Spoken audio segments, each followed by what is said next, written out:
I'm Diana Blass, and here's what made news this week on It's Relevant. It was a week centering around one day as the towns all over Fairfield County remembered the 13th anniversary of 9/11. Here's a look at Connecticut's annual ceremony on Wednesday at Westport, Sherwood Island. Quinn Orlowski, Thomas Anthony Palazzo.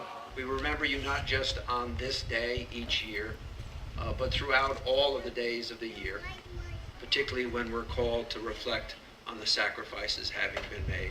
In Norwalk, fishermen are feeling the pinch as Long Island Sound remains closed to lobster fishing. It's just the second time in history Connecticut is enforcing this closure.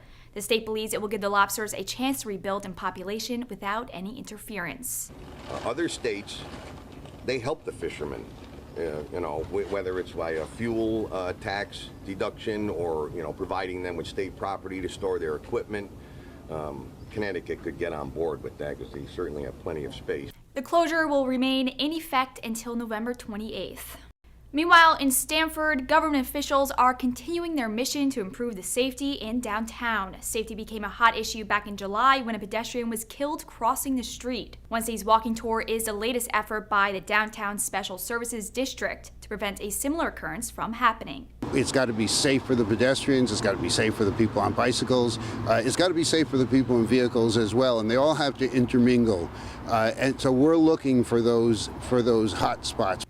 In Greenwich, there's a new curator of science at the Bruce Museum. Daniel Sepka is taking the lead. He comes from a background of research, already playing a big role in the discovery of the world's largest bird. This week, he introduced himself to the public, telling us more on his background. The first person to study and describe the specimen, so I named the species, and it's named Sanders Eye because it's named after Al Sanders, and he is the retired curator of the Charleston Museum who originally collected this specimen. That's a look at what made news this week. I'm Diana Blass for It's Relevant News.